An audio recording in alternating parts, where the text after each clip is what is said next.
I was telling a friend that I think if you change a few things in your life, you could make an extra $100,000 a year. And his response surprised me because what he said back was, well, I wouldn't share that publicly. It's not relatable. And I totally understood what he meant. He meant, hey, somebody's going to see that. It's a big number. And I realized, well, I'm not trying to be relatable. I'm trying to be remarkable. Like relatable is safe because it's common. It's average. Get uncomfortable, do hard things. That's where the growth comes from. But if you aren't a little bit scared of the goals you set, you probably haven't set a very good goal. Welcome back to another episode of Do Business, Do Life. Have Jon Acuff back here with us today. Welcome, Jon. Yeah, thanks for having me again, Brad. Looking forward to it. And I say back again, we were just reminiscing before we hit record here. You were a guest on my prior show, The Elite Advisor Blueprint. Love the conversation. And you've just kept writing books and kept pouring into people. So let's go. Let's come back for another edition. So glad to have you back, man. Yeah, I love when we can have a follow-up conversation. And also, you and I just spent the last 15 minutes just catching up and talking about things we agree about and overlap on. So conversations like this are always fun for me. So thanks for letting me have it. For sure. Well, let's go in. We were talking about kind of where to kick this conversation off. And you said you were just having a spirited debate here recently about the difference between what's remarkable and what's relatable. So fill us in. Where do we want to go with that? Well, it caught me off guard. I've started to be more open in conversations about money, where encouraging people to be deliberate with their money. I speak to a lot of financial advisors, a lot of financial planners. It's still, in a lot of circles, one of those things you just don't talk about. And so then people don't get advice about it. They don't get to kind of work it out with neighbors. You can't talk about it. And so I was telling a friend that, I think if you change a few things in your life, you could make an extra $100,000 a year. And his response surprised me because what he said back was, well, I wouldn't share that publicly. It's not relatable. And I totally understood what he meant. He meant, hey, somebody's going to see that. It's a big number. And I thought about it some more and I went on a run. It's where I do a lot of my best thinking. I can have my bravest thoughts when I'm running. Like I need a little bit of endorphins to kind of shake loose what I think. And I realized, well, I'm not trying to be relatable. I'm trying to be remarkable.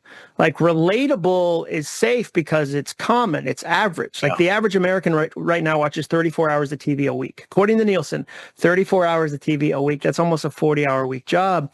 That's relatable. But when you become remarkable, you become a little weird. That's why you need people. That's why you need groups. You and I talked about that, like the value of masterminds. By definition, if you dare to live a life that's not normal, you become weird and you need other people that are weird with you. And so for me, I think when it comes to the topic of money, finances, people have a really hard time talking about that. And I'm trying to engage my audience, my friends, the people I work with in more money conversations because I think it's the only way to have great conversations about it. Yeah, I relate a lot to that. When you're an entrepreneur, which we were just talking, like you grew up in a really cool organization and then made the jump over a decade ago. And, I made the jump just over 4 years ago, and you can read all the books in the world about it, but you don't really know what it's like until you're in it, right? Down in the trenches. And I've found a very common theme. Independent financial advisors, they're truly entrepreneurs. They're building their own small businesses. Yep. And it's almost like I can't celebrate this thing at the family barbecue. You can't be like, hey, I closed the $5 million case. No, dude. Back to relatable. It's not relatable. It sounds like you're bragging. And so you've got to have those groups. I feel like it's almost like self-help for entrepreneurs. You got to have your people. You have to. I had a really successful automotive executive ask me the other day, said, have any of your relationships timed out? And I thought, what a good way to ask it. And the truth was that some have, not out of blow-ups or blowouts, but just there's been relationships where it's hard when you're an entrepreneur to explain what you do. I had a neighbor say to me one day, I still don't know exactly what it is you do for a living. And I thought that's a funny question. But you also, you need people around you that when they hear something you're working on, throw fuel, not water. And so I told somebody recently, hey, I'm really going to go all in. We've got this live event we've never done before. Like we're going on, like we're trying things in 2025 we've never tried before. I'm stretched. I'm uncomfortable, but like the goal isn't comfort. The goal is growth. So I now see discomfort as a sign I'm headed in the right direction, not the wrong one.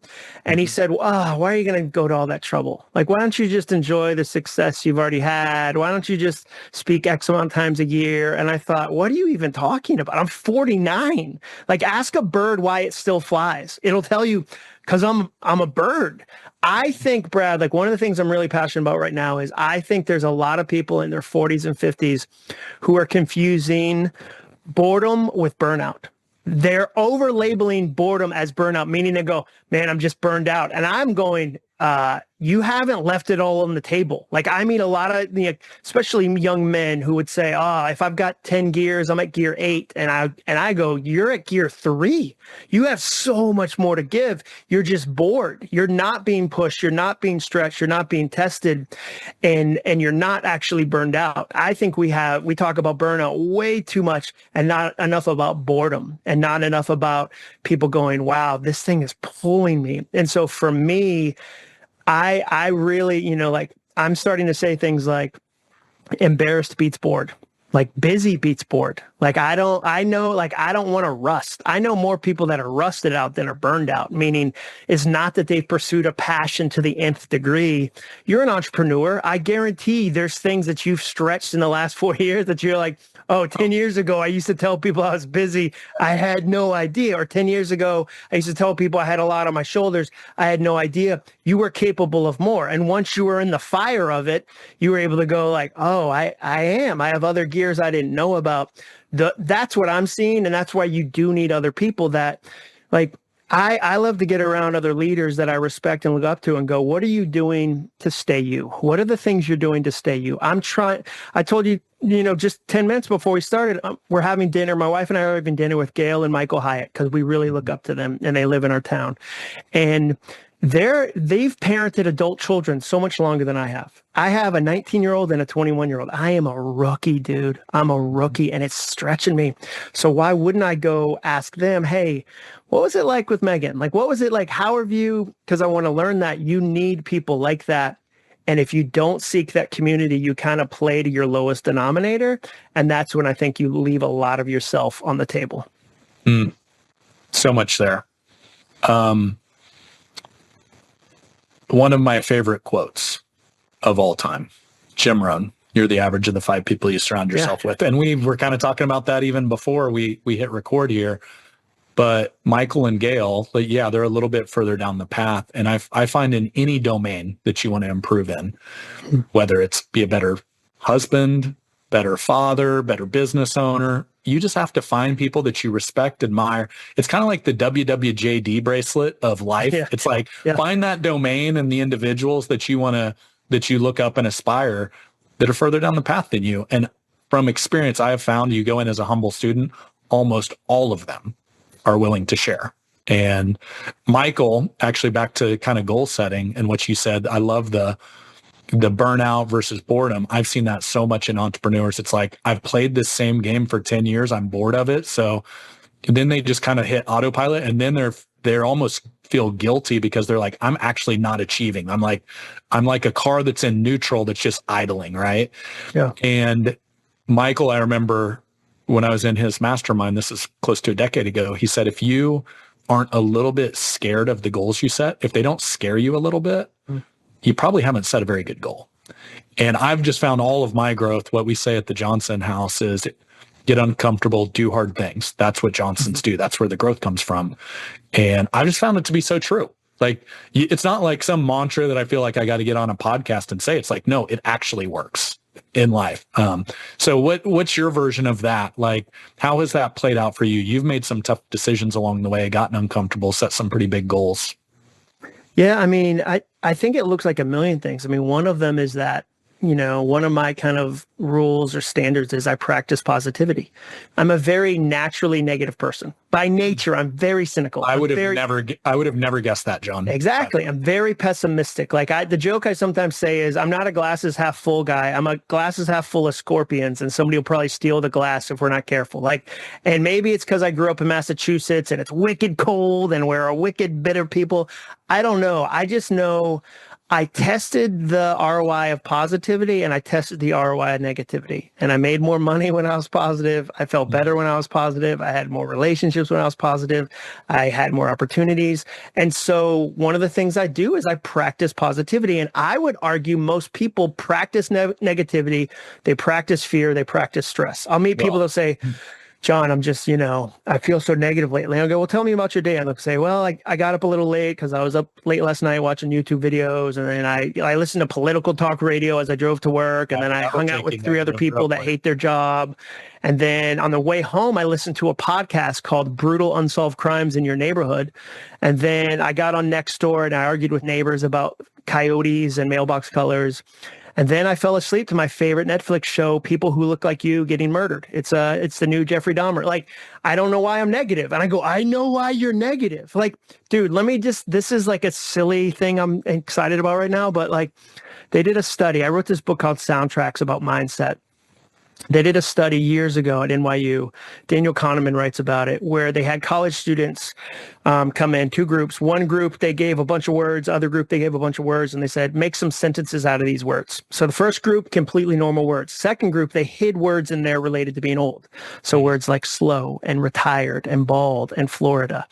And so then they spend 30 minutes making these sentences. And they say the second part of the test is down the hall, walk to the end of the hall. And the scientists secretly time how long it takes them to walk to the hall, into the hall. And the students who had read the words about being old physically acted old. Just from reading the words, they unconsciously walk slower. Now take that and then have a kid wear a shirt that says, I can't adult today. Imagine they just read the words for 30 minutes. Imagine you have a poster or something on your nightstand that says, I'm sorry I'm late, I didn't want to come, or namaste in bed.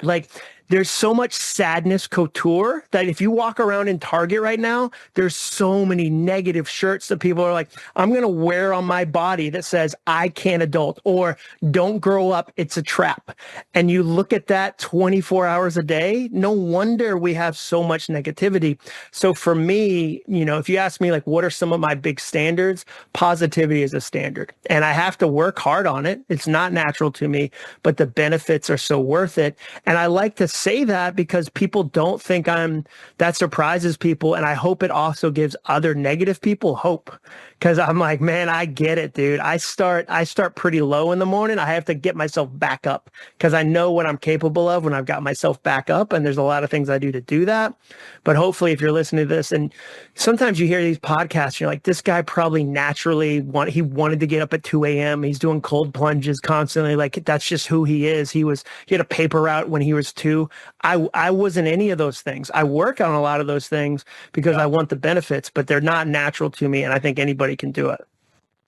Do you remember when in your life you first realized, man, I think I might slant towards the negative side versus the positive side? Oh, I remember. Somebody call you out, or what happened? Yeah, I think when you get married, you learn your flaws pretty quickly. I think your spouse goes, well, that's not normal. And you go, no, everybody thinks that way. I remember this is such a dumb thing. We rented a moving van when we were going to move from Massachusetts down to Atlanta. I married a Southern girl. She was over the Massachusetts winters and was like, we got to get back to Atlanta. And we went to rent a moving van, which is insane that they do. The idea that you could drive a Civic to a moving van company and go, I have a driver's license. I'd like a 24-foot truck, please. And they go, here you go. Good luck.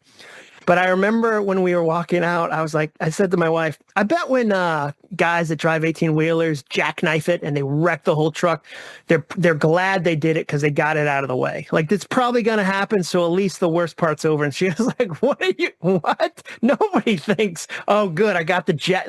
No, what? That's so negative. And I was like, is that negative? And she was like, very. And so, but even just little things where it's like, if I got a voicemail thinking, oh, that person's mad, I have no evidence that person's mad. Why is that my first thought? Oh, that client's upset. And so learning little things like that. And then again, like with soundtracks, the core concept was you ask 3 questions. Is it true? Is it helpful? Is it kind?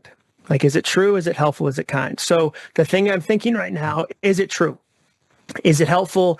Is it kind? And if you say no to those 3 questions, it's probably a broken soundtrack that you need to do something with. And so like you talk about, do hard things is something that works in your family. For me, the book soundtracks, I knew it would sell well because I've been using it so often in my own life.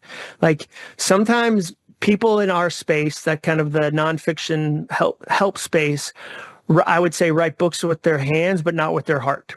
And when you write a book with your heart, it's usually because you've lived it. And so that's what I'm striving to do with books. And so for me, that allowed me to write a book that I think helped a lot of people because they could go, oh, this is negative. How has Jon built a winning mindset? I didn't come with it. I build it every day, and anybody can build it. And you can start negative and end up really positive. Yeah. I love that. You've written a lot of books. How many have you written to this point? 10. 10. And I'm sure that process has evolved. Our mutual friend Michael says there's life before the book, there's life after the book, right? Yeah. It's truly changed the game for you. I mean, I'm assuming it has. I'd love to hear maybe how, but AI is a hot topic right now. I feel like we're right on the verge of this content explosion. Whether it's video, audio now. I mean, literally you can co-host a podcast without another human. Yeah. And writing, obviously. How do you see that evolving? Do you think that book writing and kind of creating this personal brand, which many advisors that are listening in have done that and benefited from, how do you see that thing playing out as we look into the near future? Yeah. So like a financial advisor, I would farm to AI all the things you don't like doing that the customer doesn't expect you. So what does that mean? So it means like if you have, say you love creating your newsletter, you've got a great newsletter, you enjoy writing that. Great, write that. Don't write the stuff that promotes it. They don't expect you to write that. Like feed that into ChatGPT or Claude or whichever service you like and say, spit me out 10 tweets, spit me out 10 questions that I could turn this into a study guide. Now I've got a bonus study guide that comes with each, or like 4 questions for your office or 5 questions, like use it to create, if you have a podcast, you could say, you know what, I'm going to feed the transcript of every podcast into AI and ask it to turn it into a 10-point free PDF because I want to grow my newsletter. So if I do a great conversation with somebody and they're an expert on blank, I'm going to say, turn this into a free PDF. And that maybe it's going to be 5 things to think about 5 things nobody's thinking about retirement. And it's going to turn into a free PDF that you sign, you get my email newsletter and you get it when you sign up. So I just think there's a million things like that you can do with it. Follow-ups, like but for me as an author, I'm just trying to figure out my places with it. Yeah. So I think research is a great place. I think anyone who has content should, feed it into AI and say, hey, create other things for this. Tell me things I'm missing. Who's writing about this right now? I mean, from an author perspective, imagine taking a chapter and saying, find me 10 obscure research studies that prove these ideas correct. Mm-hmm. Find me 10 that challenge it. And have it go, oh, hey, there's stuff that's going on in Norway that nobody knows about, and here's what you need to. So I think it's going to supplement. I'm always curious, if I was a financial advisor, about what makes me recession proof, and now what makes me AI proof. So I know in my industry, public speaking is pretty AI proof. And I learned that because of COVID. If there was going to be a time when a live event got killed, where the live event industry, and they said, we're never doing them again, it would have been 2020, it would have been 2021, but they came back roaring because there's a power to live events. There's a power to be in the same space. There's a power to the conversation you have in the hallway with another advisor who's not a competitor, but is on the other side of the country and goes, man, here's this thing I did and it worked. I asked this one question. It clarifies. Like I started asking clients this and they're able to see themselves in the future in a way that they've never been able to see before. You should ask that question too. So for me, I think it's a healthy exercise. if you're concerned about AI, what are the things I do that AI can't do? Like right now, AI can't do humor well. So like I use a lot of humor to communicate in my books. So I know, okay, that's a part of it. Like that's helpful. It can't do live events. Okay, like me on stage is AI proof. Coaching, I think going back and forth, but there's other things where I'd say if my kids wanted to be a copywriter right now, I'd say be a prompt writer. Like, because I went to college to be a copywriter. I was an advertising copywriter. I wouldn't do that major the same way I did 20 years ago because I just don't think it's going to exist. It's really 25 years ago, gosh, the same way it existed for me. Yeah, it's wild. It's wild how many majors won't exist in the future due to it. But I love your take on, so what I'm hearing you say is kind of long form content, whether it's your book, whether it's a podcast interview, feeding that in and using AI to kind of slice and dice it and distribute it however you see fit, whether it's, an opt-in for a PDF, whether it's tweets. We just did that with a video. We, probably the most viral piece of content I've had this, in the last 14 months. I was on a podcast. We fed it into, I think it was Pause was the one we used. We fed the video of the podcast into Pause. It clipped it up into 38 different 1-minute reels and said, this is going to be your most viral one in it. And it was right. And it has, I think it has 830,000 views right now. It got shared 24,000 times, like maybe 3,000 Instagram followers. And it said this, and dude, it was a throwaway comment in an hour podcast where I had riffed about sports gambling. All I did was say like, oh, hey, here's this. And it just caught they were able to go, oh, sports gambling's really trending right now. And sports gambling's really a hot button. And you would never look at my content and go, Jon, if I know one thing about Jon, he talks about sports gambling a lot. Right. I don't. It's just I had a lot of different answers in the podcast, and it was able to see this is one. And that's what I think. That's what I would say. Like, dude, even if say you had, a Zoom call with a potential person, like somebody who's going to be potentially a client.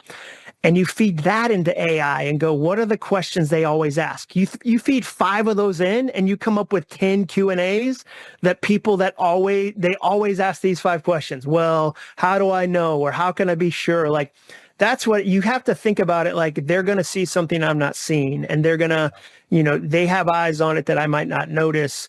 And that's where because it's hard being a financial advisor because you have to wear every hat. One of the jokes I do when I speak to financial planners or advisors is like, you don't know when you start your own thing after leaving a big thing that you're now in charge of the printer. Like nobody tells you that. They don't go like, hey, by the way, you now are in charge of the printer. And because you used to have a number to call, like you could be like, hey, there's a jam. And now you're the guy that fixes the jam. Or like an IT guy that you'd be like, hey, IT guy, can you come across the hallway? What's funny is that was one of the first things when we started Trad. I was like, oh, I guess we have to lease a printer now. And it is so true. You don't think about all. Yeah. And there's a million of those things. So just look at AI as which of these things can I farm to AI? So I didn't want to spend I'm not a good video editor. I'm terrible at editing videos. So I would never go, I'm going to save the money and do it myself. It was super fast, super cost efficient. And that's where I think that it can really chop things up and see them in a way that I didn't even know. And the other thing is, I would say there's gold in your content, and AI can be a second set of eyes to help you see what it is. Because you're so close to it. It's kind of that quote, I think Roy Williams said it, not the basketball coach, because I know Kansas, the name Roy Williams. You know the name. But there's an author named Roy Williams, and he said, it's hard to read the it's hard to read the label when you're inside the bottle. And I think that's true of business. I think that's why you need mentors. It's why you need masterminds, but it's also why you need AI, because it can see opportunities you can't see because it's just going through them so fast. Yeah. Yeah. So true. Can you say again, what was the AI tool that you used on the podcast? But yeah, it was so easy, so simple. And this tool is specifically for video editing. Video editing. That's the one. That's the one I used. And yeah, I want to give your people the exact name. Hold on, let me look it up. We'll find it exactly. We'll throw in the show notes for everybody. We'll put it in the show notes as always. We only use 2 or 3, but this is the one that I was most impressed with. And again, the one that Okay. Yeah. So it's, oh, I'm sorry. Ooh, I'm glad I looked it up. It's Opus, O-P-U-S, O-P-U-S clip, Opus clip. And dude, magic. It's what, so it basically had a virality like meter, like this is, yeah. And it wrote the caption. It did, I mean, like everything, but I don't know how it figured out. I mean, I'm imagining it's probably tied to Google Trends or whatever, or search terms. And so it's able to say, oh, wow, you in an hour long, you did 60 seconds about a thing that's very popular and controversial right now. You should include that in the, so Opus clip. I'm glad we paused. Thanks for following up on that. I would have sent people towards some. Well, I always when I podcast, John, I'm just as curious as the listeners, man. I'm here to learn too. I'm like, what was that thing? I need to go back and check it out. So, dude, you're a learner. Like, that's the thing that I like about you, is that you're curious that way. Like, for me, I'm constantly trying to get better, and I'm asking questions and I'm taking notes. Like, I really feel like I'm gathering ideas from everybody I meet. I'll give you one that just happened this weekend. I thought it was fascinating. We went to Disneyland with some friends, and one of them is an executive at Paramount, and he also does Broadway, produces Broadway shows. Just a brilliant guy. And I was telling him, I've got a live event coming up. It's called Remarkable You, kind of give him the background. And he said, I met a Broadway producer 10 years ago. And one of the things he'd do before every show was he would walk through the aisles of the theater and put 50 different quarters, different places. And I asked him why he does that. And he says, because people get delighted when they find a quarter. And I want them to have a base level of delight that they're starting our show with. And I was like, that is brilliant. And so a couple years ago, I used $50 to kind of train myself not to text and drive. I just give myself a $50 every time I completed a big drive without texting. Like, it was a silly little, I test a ton of goals, but I have 500 $50 in my house that my wife's been like, can you please not be an 80-year-old man with this many $50? And can we bring those back to the bank, you maniac? I'm just picturing like a big old wine. Yeah, it's a big mason jar, dude. It's a mason jar. Yeah, and my wife was like, you're giving yourself your own money. You're not making money. You're just rewarding yourself with your own money. And it's like, but your brain is gullible, dude. Your brain is so gullible, which is why it can be either amazing or dangerous. It's amazing when you figure out how you work best and then work within those parameters. It's dangerous when you're not curious and you allow the world to set your definition of success, your focus, your priorities. But so, dude, I'm 100% going to put, I don't know, $100 $50 in the factory when we do our event. Like, I'll totally start the event that way. Like, nobody even has a $50. Now, here's my question. Are you going to prompt them, or are you just going to let it just naturally unfold? I'm going to let it naturally unfold. And then I'm going to mention it from stage probably at the end of the day. And I'm probably going to say, like, hey, it doesn't take, I don't know what angle I'll take, but it might be like, it doesn't take $100 to delight somebody. Like, it's a $50. Well, but like, we've already hit it on this conversation. Your comment on the shirts and what you feed in. Yeah. So you can feed it negative. I've heard the analogy of the good wolf and the bad wolf. Oh yeah. Yeah. Which one you feed, but basically you're priming, it's like the input in the brain. It's like, oh, today's a good day. Yeah, look at that. Yeah. I love that. But that's the kind of thing that, like, I immediately wrote that down in my phone for my kind of idea collection folder. So often I don't know where it'll go. I just know, oh, okay, I want to remember that. I felt encouraged by that or challenged by that, or wow, that's really smart. I'd never thought of it that way. That's a good question. So I'm trying to constantly collect things like that I think are interesting or delightful or are going to change how I think about something. And then I share them with other people. Well, to me, that is the joy of entrepreneurship, is you go somewhere, you experience something, you're like, we could do that for our people. Like, either our team or our clients. And I'll give you one of my versions of that. So in finance, obviously it's a very money-driven business, because that's all you do all day, every day is work with money. And so a lot of people, the top performers in our space, it's like performance driven, like how much business, how much revenue did you drive in a given year? And sometimes to the detriment of the business. We were talking about that before we hit record. Like a lot of times it was just do business, do business, do business. The whole concept of do business, do life is the integration of building a business that serves you, not you serving it. But we were like, what's a fun way to reward performance and have fun with it? And you sound like you're a sports fan, at least basketball. Do you remember the Miami Hurricanes, the turnover chain? Oh yeah, totally. Okay, so when the defense would get a pick or recover a fumble, as soon as they came off on the sideline, they'd throw this like massive chain on them. And I think a few teams have kind of taken that idea and run with it. But we're like, what if we do a leaderboard chain? And so we started sending out, we'd do a monthly contest and we would send out, it's like a big, like gold, like obnoxious, right? It looks like Flavor Flav's clock. Yeah. It looks like. And we have been blown away. It was just a fun, random idea that we kind of borrowed from somewhere else. And now we've got 55, 60-year-old men saying, where am I at on the chain leaderboard? Oh yeah, Let's dude. go, And so, Totally. but that's like the fun of it, It's like, just don't take yourself too seriously, have some fun along the way. And you can just kind of snag these ideas wherever they come in from. Yeah, and you don't know. And what's fun is you test them. Like you often don't know which one's going to pop off, but like, none will if you don't do any. And so for me, I'm always like, okay, let me test this in my own life. Did this work? Is this fun? I love the chain. Like, and I think it connects them to, they're competitive. You already know they're competitive. Like, and it gives you that's one of the things. If you ask me like, okay, people who are remarkable, what do they have in common? And one of the things they have in common is that they're always doing like 100 games behind the scenes that nobody sees.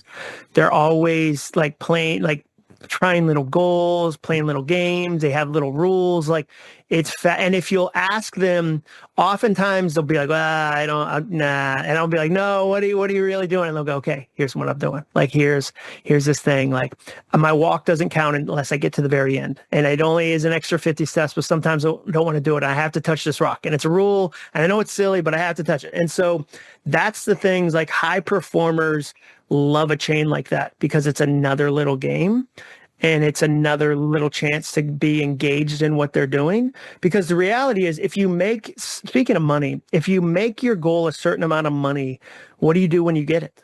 Like you either have to double it or add to it. And then you're like, you don't really even get to celebrate it because you're always moving the goalposts, or you get bored. And you go, okay, it didn't do what I thought it would do. Like, so I think that in order to stay engaged in what you're doing, it's helpful to have lots of games. Like, okay, I'm going to mentor lots of people. I'm going to find fresh ways to look at this. The AI thing, like you asked me about like people that are older than me that I look up to. The reverse of that is having young people that are 10 years, 20 years behind you who know things you don't too. And saying, hey, I'm 49. I don't want to be 89 yet. But like I can feel AI trying to pass me. What do I need to know that I don't know? And that 29-year-old, they don't have to unlearn the old way to do the new way. They grew up in the new way. Yeah. So there's the second form of humility, is going to a 29-year-old and going, hey, I've had some success, whatever. I'm 20 years older. What am I just doing backwards right now? And they go, oh, you're still doing this by paper? It's a button. Like just press this button. And I think that's helpful too. Well, that is the hack in life. I remember when I'm 44 now. So I think mentally I've stayed a young guy. Like all of us are like, oh, no, I'm still young. Yeah. And then when you start to hire, 24, 25, 26-year-olds, and they understand none of your music references, none of your movie references, I'm like, oh, wait, it's like they have no clue what I'm talking about here. No. But that can be an advantage because like, if you're trying to build a platform on Snapchat or IG or TikTok, well, TikTok probably won't be around much longer, but they grew up on it. Like they can do that stuff in their sleep. And it's one of those things, I heard it said a long time ago, somebody sent the elevator down for you and you wrote it up. Don't forget to send it back down. That's good. And that's like my joy in life. Like get a young, hungry student that just wants to learn. That is like one of the best. It's the best. I like, if anything, my wife will sometimes joke that like at dinner parties, when somebody introduces me to their kid, like I come on too strong because I'm like, I'll grab them and be like, Warren Buffett would trade every dollar he has for what you have right now, which is time. He has none of it left. You have all of it left. Let's go. Like this is, and the reverse of that is I have a real heart for especially like 24 to 32, maybe 34 right now. They're being told terrible, terrible broken soundtracks like you'll never be able to afford a house. The rules have been written against you. This is the worst time it's ever been. And like that is, I can't stand that stuff. And they're making financial decisions. They're being turned into constant renters. And then they're being turned into constant consumers because they go, well, what's the point? Like, I'll never be able to build this financial future. What's the point? And like that stuff drives me nuts. So I'm on the other side going like, no, no, no. The bar is low right now. Like the bar's low and you can clip it. And if here's the 3 books to read, like here's the, go talk to this guy. He knows more than me. Go talk to this person. And like, yeah, a hungry 24-year-old, a hungry 27-year-old is like the coolest thing in the world because some of it is I'm talking to me. Like I wasn't that way. It took me till about my mid 30s to kind of like really go, oh, wait a second, there's a lot of possibility.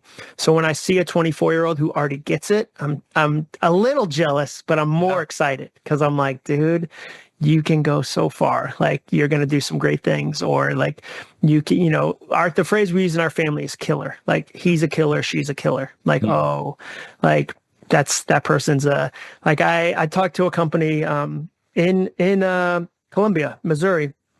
And they had an amazing assistant. And the executive said, I knew she was going to be amazing within 30 seconds of the interview. And I said, how'd you know?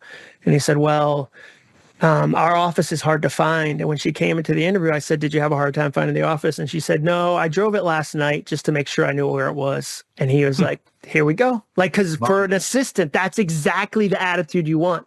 Another one, like this is one of my favorite ones. There's a great agent with Sotheby's out in LA, and I spoke at his event. And one of his things is when young agents come up to him and go, I want to do what you do. You're super successful, LA, $20 million houses, whatever. He goes, great. Here's my favorite book. He gives them a copy of his favorite book. It's called Ninja Selling. It's a real estate book. And he says, read this book. It meant the world to me. And what he does is he writes his personal cell phone on page 51. And if they never call him, he knows they're not ready. Wow. Because if he says to them, this book means the world to me, this is my favorite book, and you don't even read to page 51, you're not going to do anything else that it takes to really be remarkable. And dude, that's what you have to know. Like, clients are doing that to you. When you talk to a possible financial advisor or planner, they are interviewing you and they're checking their own list of, is this person a killer? Is this person remarkable? Did they follow up? Like it's all the stuff. And then the young thing, we didn't even talk about this. When I talk to financial planners and advisors, one of the things they're stressed about right now is the handoff to the next generation. Are they going to go with one of their friends? Are they going to do the LeBron thing where they hire somebody who's like their 27-year-old friend they grew up with? How do you manage that handoff? How do you build a relationship with that next generation before the handoff? So it's not the day of the handoff. It's the first time you've ever seen them in the office. And they're like, yeah, I have a friend who's closer to my age. This is my dad's old advisor. No, thanks. Like, how do you build, those relationships? So I think it's a really fascinating time to be in the industry you're in because there is a lot of money changing hands right now. Yeah, there's so much opportunity. I mean, there really is. It's wild. I think the people that program themselves, like back to the programming of the young kids that you were talking about, it is so much like back to mentoring the next generation, 24, 25, 26-year-olds. I look at it as almost like I can help them avoid all the mistakes that I made. And dude, you can save them 10 years. Oh my gosh. 10 years. I legitimately, I told Colin on our team this the other day. I'm like, dude, I think he's 24. I don't even think he's 25 yet. He's been on the team a couple of years. I go, the conversations you're having at 24, I wasn't having until I was in my 30s, man. Yeah. He's just like, because he's a sponge, he's willing to work hard. And like, honestly, for me, that's a bit of the legacy that we get to leave behind. And for you advisors listening in there, I've heard it said, so much of financial advising is built on personalities. It's like, here's this charismatic guy that, makes people feel at home, and therefore he does a great job building relationships in finance. Some of that is hard to transfer, but there are things that you can give to that 25, 26-year-old, the next advisor in line, where it's like, oh, don't open the conversation this way, open it that way. And it's been trial and error for 20 years. So you know it works. And there's just like, I almost look at it as like, it's my duty to leave that legacy behind for those that are willing to learn and put the work in, you know. Dude, and here's two things I'd say about that. One, if you're young, you don't understand how excited older generations are to help you. Like you've been kind of gaslit into believing they're gatekeeping, they're not going to ever help you. Like it's the opposite. I tell my kids that all the time. I have a 19-year-old and 21-year-old. I'm like, look, if a 54-year-old comes to me for advice, it's different than if a 24-year-old does. If a 24-year-old does or sends me an email, like I send them books. I throw it like, here's what you need. Here's a free ticket to our event. Like I get really excited about that. And I think that's really, really valuable to remember if you're in your 20s. And then you said like you could save time and money for somebody. I can help you save $1 million on the title of your book. Like this is $1 million lesson I learned the hard way. So, and I know there's going to be advisors that want to write books because when I go do events, they go, hey, I want to write my own book. Mm-hmm. You need to offer the solution on the cover and fix the problem on the inside. What does that mean? I named a book Do-Over, and I thought it was positive. I thought fresh start, rise from the ashes. Nobody wants to admit they need a do-over. Nobody, especially Americans, people live in denial. Even if the house is on fire, they don't want to admit the house is on fire. And nobody wants to give a negative book title to a friend. No, ask any wife that's think about. Hey, Jon. Hey, this is about losers. You came to mind. Ask any wife who's given their husband a book that they heard about at church about anger. Like, hey, here's a book about rage. I thought of you. I'll put it on your nightstand. Like, he's not reading it. And so for my next book, I wrote a book called Finish, and the initial subtitle was Stop Making Perfect the Enemy of Done. But stop and enemy are negative. We changed it to Give Yourself the Gift of Done, and it sold triple the amount of copies. Like Finish, give yourself the gift of done. So soundtracks, the surprising solution to overthinking. Like there's always exceptions where it's a painful title, but man, I think in so much in life when it comes to marketing, we have to paint the future and fix the problem. Like same with retirement. Like you're trying to understand what do they really care about, where do they want to head, and then you do the work to get there. But if you start with the work to get there, if you start with the pain, man, it shuts down conversations, and people don't like to start in that spot. People want aspirational, it's, you just want one of my favorite Triad members. They did a complete rebrand that we helped them with when they got to Triad. And as we were kind of interviewing, kind of distilling the DNA out of like why they exist, both Mike and Jess were like, man, we just like our favorite day of the week, Saturdays. And what came of it was they had like this really like, I forget what it was. It was like some railroad thing. It's like train to retire. I don't remember. It was forgettable. That's the easy part. That's the problem. And now they say we believe every one of our clients deserves to live every day like a Saturday in retirement. And I'm like, okay. Now, and that's exactly great. What you're talking about. Like, no offense, get out of debt. That's a little bit of the other side of that. Most people would rather live the aspirational side of that, right? And I know there's people we know that have built brands on that, but but I mean, Dave's book is Total Money Makeover. The title of the book isn't Get Out of Debt. His other book, his main program is Financial Peace University. Financial Peace, like it's not, like even Nike. Like when Nike does an ad, they don't go, "Hey, chubby, hey, you sitting on the couch. Boy, you look like you're out of shape. I don't think you'll ever," no, they go, "Here's a video of a marathon runner." So like, it just blows me away when we sometimes, and again, that comes back to that negative positive, like because I'm still going to walk you through the work, but like, I'm not going to start with the work because I need to sell you on what's possible so you're willing to do the work. I think the mistake we make sometimes is we think that people just become disciplined or have grit or persistence, but that's never how it goes. Like what usually happens is they get a taste of what could be, and then they're willing to do the work to get more of that. So like my life changed. I had a day job. I felt really stuck in my career, and I started to blog, and I realized, wait a second, there's a lot of people out there, and a lot of the gatekeepers are gone. If I'm faithful to this, I can start a conversation. And so I started getting up at 6 a.m., not because I was disciplined, but because it allowed me to blog more. I stopped watching as much TV, not because I got disciplined, but because TV gave me nothing. Like TV offered me nothing. Blogging was fun. I started to see my time as logs, and I wanted to throw it in the fire that was blogging. And I think that's what happens when you like, if you can figure out, and you know how people are wired, like they're often wired like consequence-based or reward-based. I think a good advisor is constantly going, okay, what moves the needle for them? Some people are consequence-based. They do get motivated by, if you don't make these changes, it'll be really hard for your kids to go to college without debt. Like that consequence kind of fires them up. Some people are reward-based, where you're going, you can move to Florida and get the boat and do the thing, like, and the reward gets them excited. I interviewed somebody today that said like they grew up in poverty, and the fear of returning to that gives them positive motivation. And there's so many, they're so far away from that, but they're like, I'm not going back to that. I'm not like, and so I think a good advisor is constantly trying to figure out what motivates them. How do I help them see that? How do I help them paint that picture? And how do and the hard thing is you're trying to get them to embody a future that might feel far away, but you as an advisor know is closer than they think.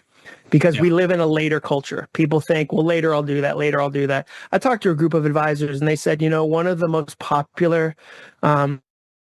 campaigns on GoFundMe right now are funerals, because people can't even afford their own funeral. And I thought, that is terrible, dude. You die, and the first thing your kids have to do in the midst of all this grief is kickstart your funeral. Like that's crazy to me. But people think, okay, well, I'll do it later. And I think part of your job is getting the people to see the future and then build in the now.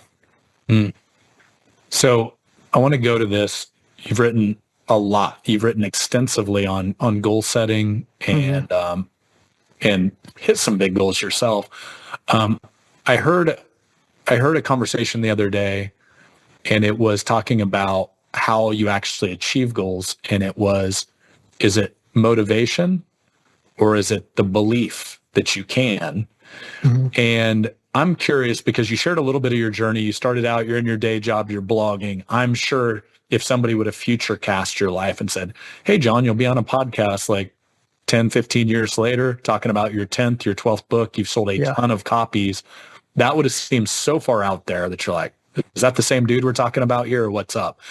So what kind of took you down that path of belief? I know the goals get bigger the more you achieve, but were there hacks where you like surrounded yourself with other authors? You're like, dude, you got this. Like, how'd you get through the imposter syndrome of going from blogger to legit author to, what you are today, speaking and running events, things like that? Yeah. I mean, I think some people always go like, you can be fearless. I don't believe that. I believe there's new fears at each new level. I think the only way you're ever fearless is if you're stuck. So like when I spoke to 100 people, I had 100-person size fear, but I worked on that. And then I did it, and I did it a couple of times, and I got over that. But then I spoke to 1,000 people, and I had 1,000-person size fear, but then I did it, and I got over that, and I had 10,000-person size fear. So I think at every level you're going through it. So I never feel like I got over fear or over imposter syndrome. I feel like I got through it, and I have ways that I go through it. But I mean, if somebody had told me if they had tried to tell me what would happen 15 years from then, I couldn't have understood it. It probably would have been overwhelming, to be honest with you. Like, it probably would have paralyzed me. Like, if they had told me the work it would require too, I would have felt overwhelmed. If somebody said, hey, it's going to be like this and you're going to love it, but to get there, here's the path, that would have felt like really overwhelming. So one of the things I think about is like 3 days is firm, 3 weeks is fuzzy, 3 months is fiction. So like 3 days from now, I got 90% accuracy. If you ask me like, hey, what are you doing? I got 90% accuracy. You ask me 3 weeks from now, it's a little fuzzier. There's going to be some surprises, some things I didn't see coming. 3 months from now feels largely like fiction. So I'm planning on kind of a rolling schedule. I'm adding clarity as I go through my calendar. And so I just started to kind of blog and go, okay, well, I'm going to be faithful to the blog. What does that look like? How do I, lean into it? And then like, oh, somebody asked me to speak. I've never done that before. I'll go do that. And I was terrible at it because did that come through the blog writing? That came through the blog writing. Somebody emailed me one day from Oklahoma and was like, do you want to speak at our event? And I was like, sure, I do. And I started with 7 main points in a half-hour speech, which is terrible. But then I went to a friend and said, hey, what do you think? And he was 10 years ahead of me and said, dude, you 3 main points max, stop it. Yeah. And then I gave the speech to another friend in my living room. Like, can you imagine the awkwardness of that? Like, what year was this? This was 2008. So there's a dude sitting on my floral print couch with my green carpeting because we were so poor. I didn't know how poor we were. My wife, I was like, we sure did love camping when we were younger. She was like, no, we were poor. All we could afford is $11 camping trips. Like, that's what I was like, oh, that's interesting. Like, but so I gave the speech in front of him. I was not good at it. If you asked me, I would have told you I was ready for bigger opportunities because I had that belief, but I really wasn't. I needed the reps. So like, I spoke at an event called Global Leadership Summit in Chicago 2 years ago. Massive event, led to like 20 other events. Such a great opportunity. If you asked me 5 years ago, 10 years ago, can you do that? I would have been like, totally, I'd be great at that. I had a lot of belief, but I needed the reps to get better, to make the most of that moment. So it was just this dance. And then working with Dave Ramsey for 3 years blew my mind open to what's possible. Like, I went from speaking to 80 people, in a crowd to 8,000 in like 2 months, where I would do 10 minutes of warm up at his arena events. And you just get thrown in the deep end and you learn and just being around the people that were at that organization. Like, one of my favorite things with and nobody knows this, but like, in Dave's studio, I remember we had 300 employees there at the time I was there, maybe 350, and he has, I think, 1,100 now. So massive growth. But I was sitting at his desk in his radio station, and I was recording some audio for something, and there was a stack of Polaroids with names on them, and it was pictures of every staff member. So during commercial breaks, he's going over everybody's name and their photo to make sure that as the company grows, he stays connected to the people that work there. And I was like, that's a really cool leadership moment. And I got around stuff like that. So it was just this back and forth continual dance of trying things and making mistakes, trying them a different way, and and testing stuff and going, okay, this didn't sell, this does sell. But no, for me, I needed the motivation first, and then the repetition led to a bigger belief. Like, I had to motivate myself to do the thing. Like, I had to kind of get fired up to do the thing, but I didn't believe right out of the gate. If you had said, again, you'll be a New York Times bestseller, I would have said, Brad, like, I don't see it. And again, like, that might have overwhelmed me. I like to do it kind of like in bits and pieces and grow it as I go, because it ends up going places I didn't intend, where I didn't see it coming, and there's a surprise to it. And I think that's just more authentic. And where I see people get stuck with goals is when they think they have to have it all figured out before they start. Yes. So I wrote this book, All It Takes Is a Goal. And one of the things I said in there was, I think we've misinterpreted Stephen Covey's begin with the end in mind. And we've turned it into, you can't begin until you know the end. And I think that's really unfortunate, because I meet really talented people that go, I got to map out this year, or I got to figure out this next 6 months. And I think you're not going to be able to, and if you're going to wait to start, you'll never start. Because the thing you have to remember, especially as an advisor, perfectionists are going to change the world as soon as they have all the information. And unfortunately, we haven't lived in an all info world in 200 or 300 years. And what I mean by that is, 200 or 300 years ago, Thomas Jefferson owned all the books. Now, I don't mean a lot of books. He owned all the books that have been published. You couldn't do that now. You'll never have all the info. What happens as an advisor is you have enough info, you make a decision, and you iterate. You get some more info, you make a decision, and you iterate. One of the things I like to say is, September you is smarter than January you. Because in January, people go, I got to have all my goals figured out. And they try to have a New Year's resolution. The reason New Year's resolutions fail is you try for a year a goal you haven't done for a day. That would be like marrying the person you just speed dated. You'd never go, I've thought about this for 8 minutes, I'm going to do it all year. So people come up in January or December with New Year's resolutions that they've never tested. So for me, I audition goals. I'm doing 1 week auditions. I'm doing 30-day auditions to go, oh yeah, I like that. Oh, that doesn't work for me. You know what didn't work for me? Drinking a gallon of water a day. dumb goal. I saw a bunch of influencers. They're like, Hard you gotta drink 75. water. Yeah, exactly. But That was what ruined my hard 75 was the gallon of water.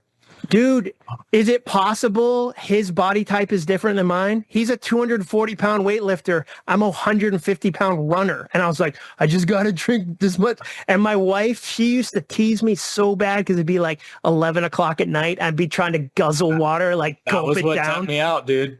It was like 10:30 and I had a fourth of a gallon still to drink. And I was like, I am not, hitting a goal is not worth getting up 3 times in the middle of the night. No.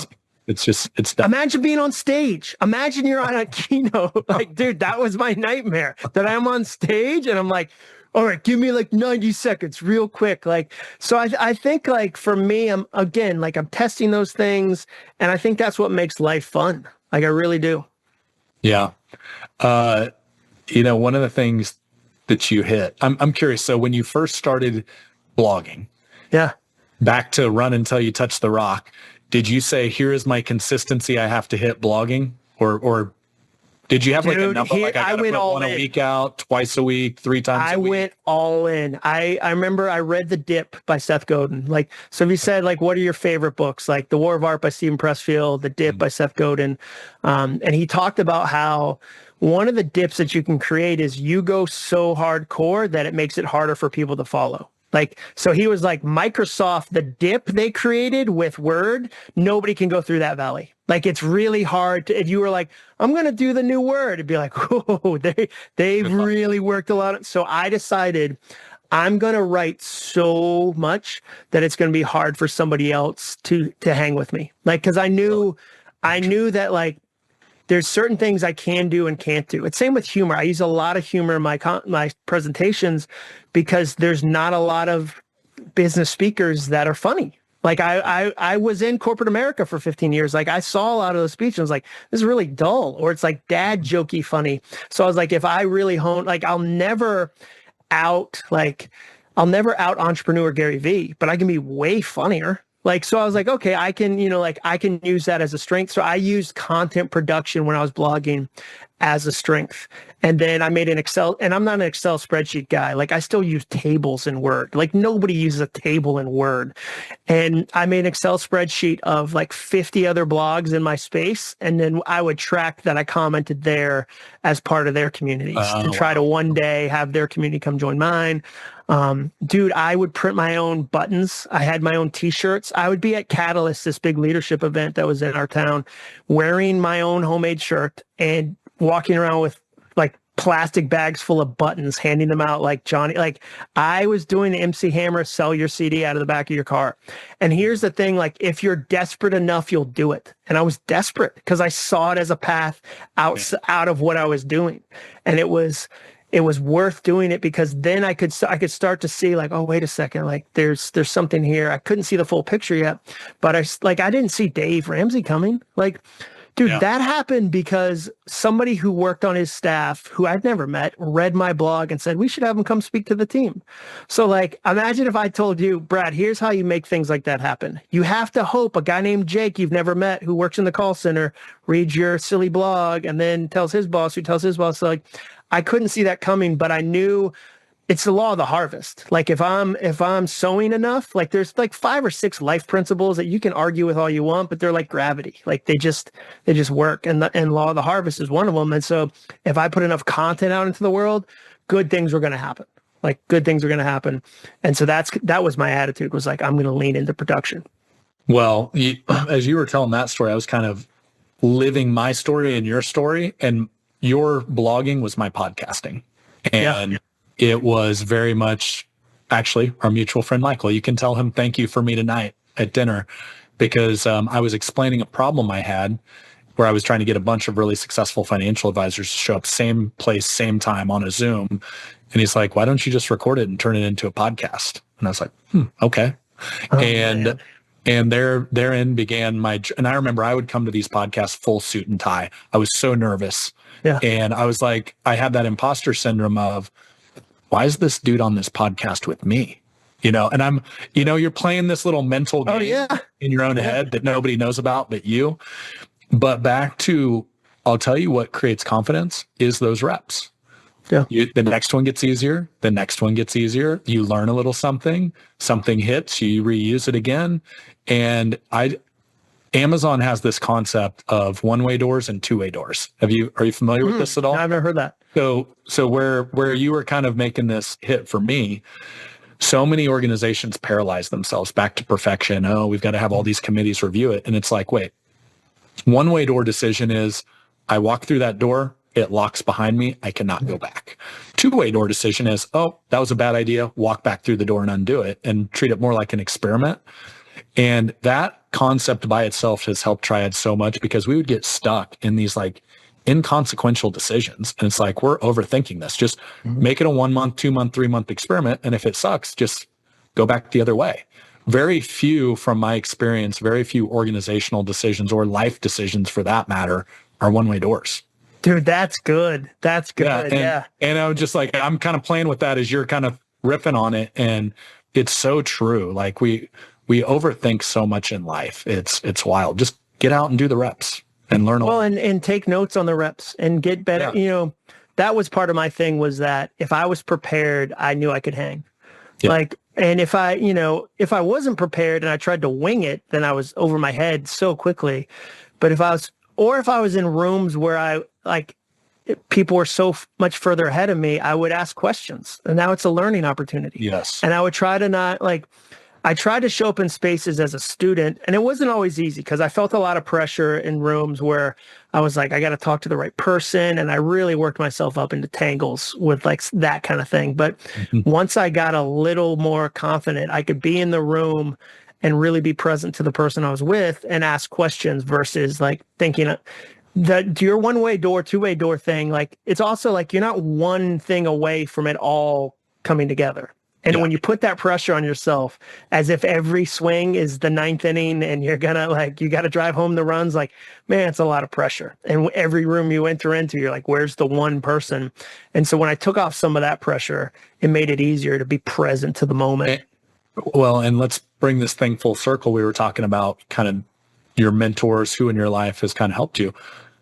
Once you get in those groups, whether it's a mastermind that you pay to be in, whether it's, a group of authors that you all get together or whatever, when you actually get in a space where everybody can be vulnerable and real, every single person in that room has imposter syndrome. Oh, yeah. And it's wild. And I think once I realized, like, they're all thinking the same thing I am, like, just that pressure can just go away. Not that it doesn't flare up sometimes, but... Well, I realized they're all human, and they're making it up too. Like, they're not following, like, there's not this playbook that everybody but you got.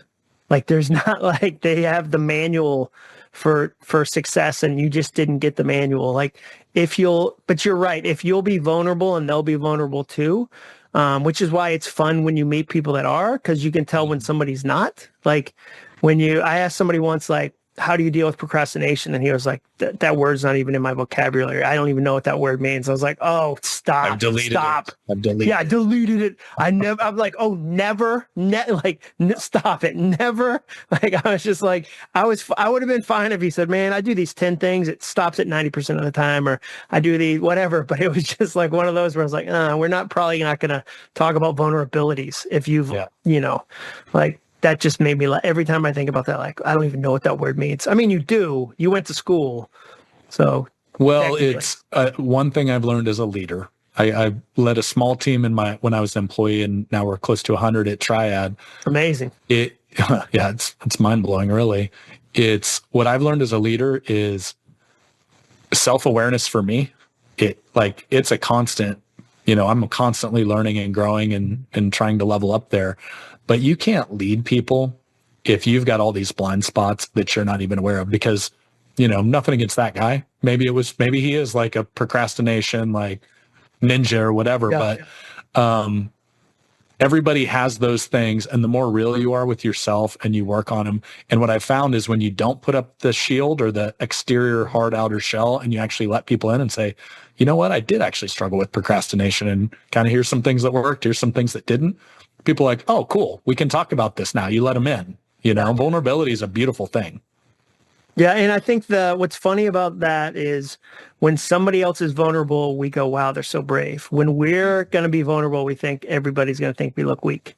It's Judge just 'em. really Yeah. interesting. And so if you can remember, like, no, when somebody is vulnerable in a situation, I think they're brave and strong. And when I share this, I'll also be brave and strong. Like it helps you kind of go, "Yeah, I'm going to share this," and not with everybody, but with the right group of people, it can be pretty powerful. 100%. Well, my man, this time has absolutely flown. I'm looking over. I'm like, dang, that was a quick hour. Yeah, So, the good ones are. The bad ones are slow. The bad ones, yeah, you're like, whoa, yeah. we've done 11 minutes. This has been tough. Yeah. Well, I just have one final question, John, on my side. We've danced all around it with this conversation, but I would love to hear your definition of what does doing business and doing life, kind of all of that together, mean to you? Yeah. I mean, for me, I think the big thing is I get to be one person. Like I know I'm doing life and I'm doing business and it's going well when I'm one person. I'm not a work version of myself.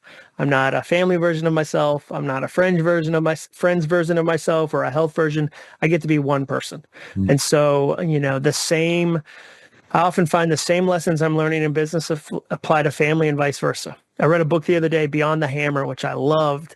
And the guy said the leader sets the tone for the organization. So if you show up stressed or you show up angry, it makes the whole company angry. And it's the same with your family. And so I'm learning as a dad, what does it look like for me to show up? How do I help set the emotional tone of the dinner we're having? Like, how do I set the emotional tone of the staff meeting we're having? And so I would say for me, that's what success looks like when I'm one person. And then when I'm not, they joke about like, don't skip leg day, bro. Like where I'm not like, if save my business was my triceps, I don't have massive triceps, but every other part of me is out of shape.